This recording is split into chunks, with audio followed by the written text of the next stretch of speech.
Merci Chana Lousteau, vous l'avez dit, l'info de la matinée, c'est homicide volontaire et recel de cadavres pour les deux grands-parents et pour deux autres personnes qui sont des enfants majeurs.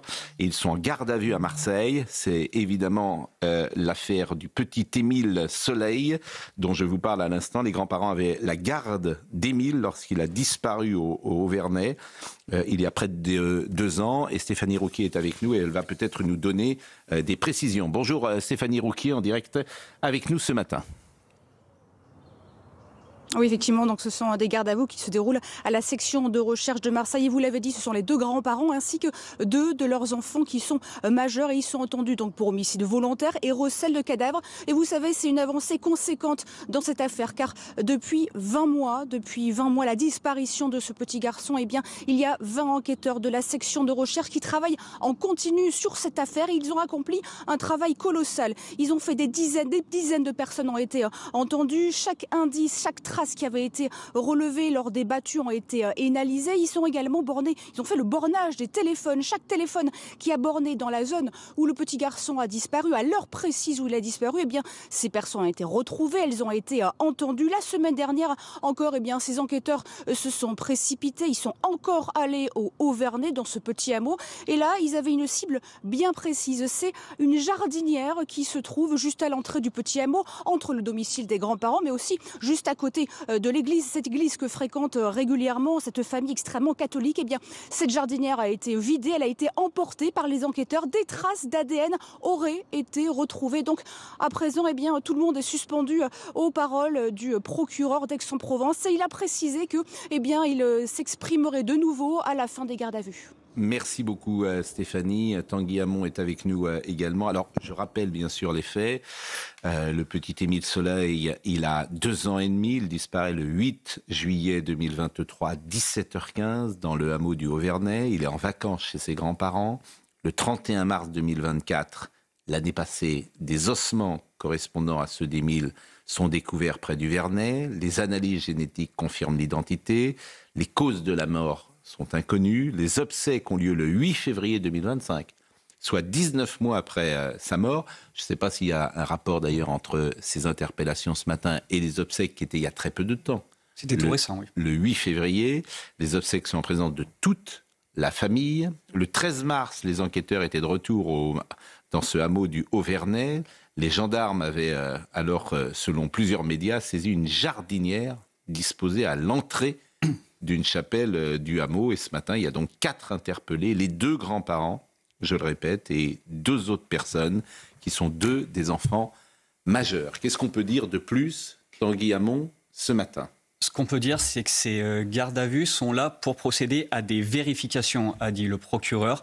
On va mettre face à face les déclarations de ces 4 gardés à vue avec les éléments de l'enquête, les indices qu'ont trouvés les enquêteurs, notamment dans le village du Auvernais, pour savoir si tout cela correspond, puisque ces gardes à vue ne veut pas dire que ces individus sont coupables. Cela veut tout simplement dire que les enquêteurs les ont dans leur faisceau, ont suffisamment d'indices, pense-t-il, pour estimer qu'ils sont coupables, mais cela ne veut pas dire que leur culpabilité est avérée. Donc il faut que les enquêteurs continuent à vérifier tout cela. Le procureur l'a dit.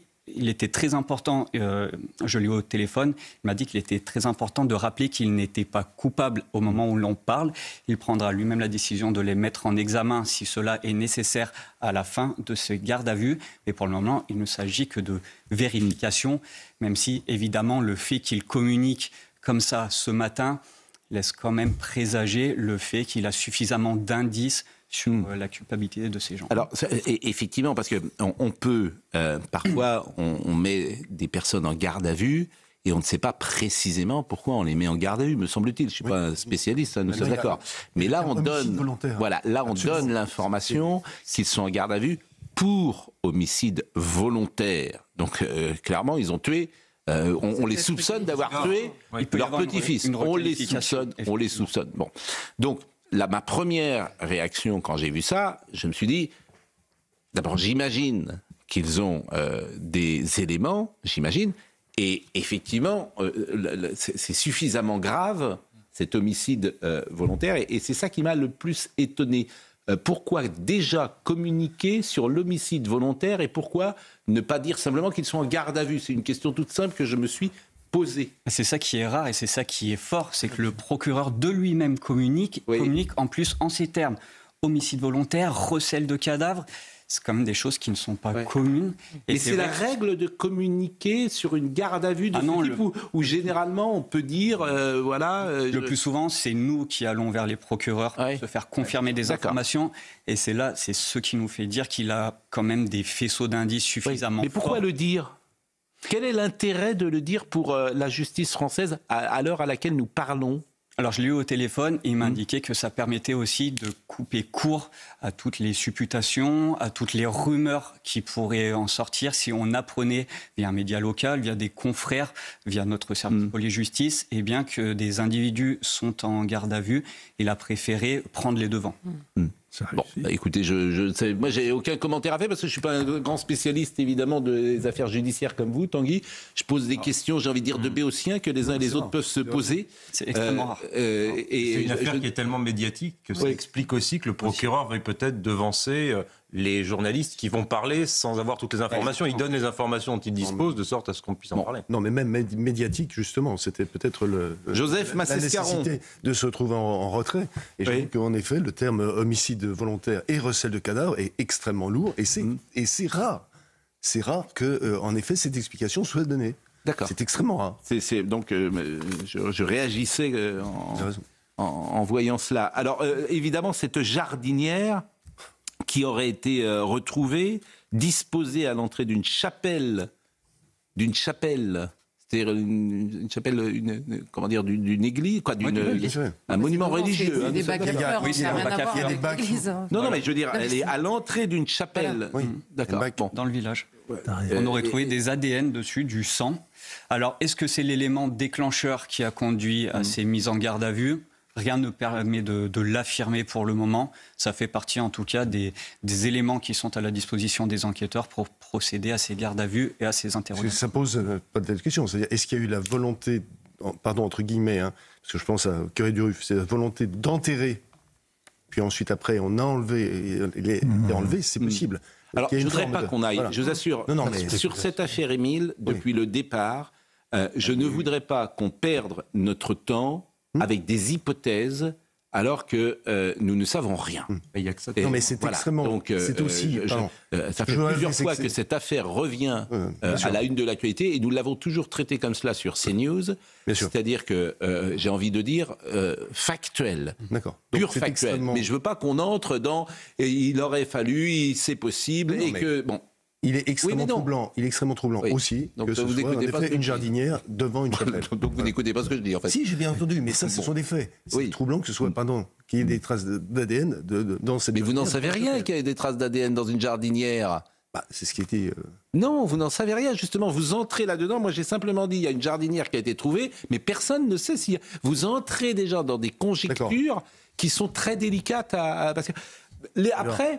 Moi, j'entends ce que nous disent les gens qui écoutent la télévision. Ils nous disent, des gens sont autour du plateau, ils ne savent rien et ils se perdent en conjecture. Donc, restons sur le factuel pur. Une jardinière, manifestement, a été trouvée et c'est un élément. C'est un élément de l'enquête. Voilà. En revanche, Charlotte, je crois que vous aviez rencontré la famille du petit Émile. Non, mais de manière informelle, mais simplement, on avait vu, ils avaient parlé, eux, dans la presse. Et ils avaient dit, moi c'est ça qui m'a glacé le sang ce matin en découvrant la chose, ça ajoute potentiellement à l'horreur de perdre un enfant, le mensonge, à l'intérieur de la famille, le mal absolu qui décidément frappe à toutes les portes. Les grands-parents sont les parents de qui ? De la mère. De la mère. Et voilà, pouvoir imaginer en lisant ça que cette mère s'est tue devant la détresse et les larmes de sa fille, c'est incompréhensible en fait. Et voilà. Mais bon, ça revient régulièrement, ce genre d'affaires. C'est stupéfiant, en fait. Je peux pas dire autre chose. On comprend pas, en fait. On comprend pas. Et en effet, c'est des suppositions. Il y a potentiellement un témoignage. Donc, j'imagine que c'est pour ça que le procureur communique et qu'il veut précisément, et c'est tout à votre honneur, parce que il faut pas qu'on oublie que dans toutes ces affaires-là, mais c'est vrai de toutes les affaires où des enfants ou même des adultes meurent, il y a potentiellement derrière la télévision un oncle, une amie, un ami des parents, voire la maman. Enfin, faut qu'on fasse attention quand même, parce que Parce que ça, c'est vrai que voilà, la douleur, elle est inimaginable, quoi. Et là, s'ajoutent potentiellement des éléments qui rendent la douleur quasiment insurmontable, en fait. Il n'y a rien à ajouter à ce que vous venez de dire. Donc Stéphanie Rouquier, si elle a des nouvelles informations, nous les dira. Tanguy Hamon également, si vous avez des informations avant la fin de cette émission, vous nous les direz. Et ça nous permet de parler de l'interview de M. Retailleau ce matin et du voile dans le sport. Parce que c'est très intéressant ce qui s'est passé. Parce que vous avez d'un côté Teddy Riner qui dit des choses telles qu'elles sont dites dans l'espace médiatique. Et je ne lui fais pas de reproches évidemment de mal-intention, je lui fais peut-être le reproche d'une forme de faiblesse, de naïveté, disons-le, et je n'emploierai pas évidemment en ce qui concerne Teddy Riner le mot de lâcheté, mais je pense qu'il y a une naïveté qu'il ne veut pas voir pour des bonnes intentions parfois, parce que voilà, il pense à un monde, comment dire, j'allais dire un monde de bisounours, où il ne voit pas le danger, disons-le. Et écoutons ce qu'il a dit sur le voile Teddy Riner il y a quelques jours. C'est le port du voile dans la pratique sportive pour les jeunes femmes.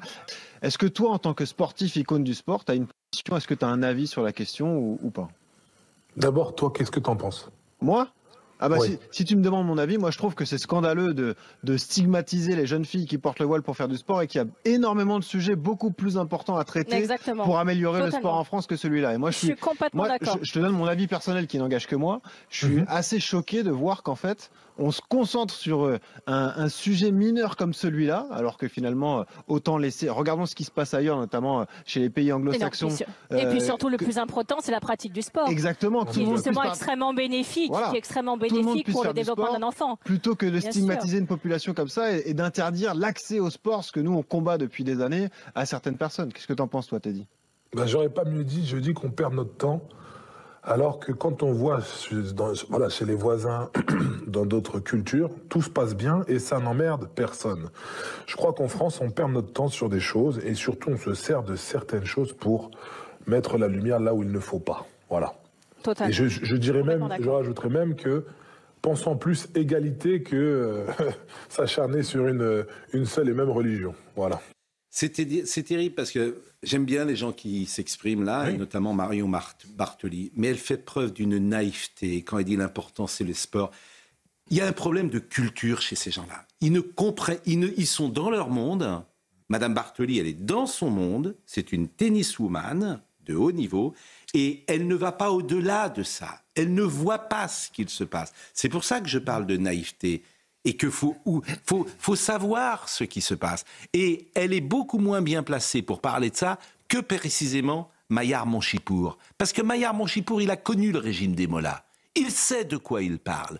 Et il lui répond.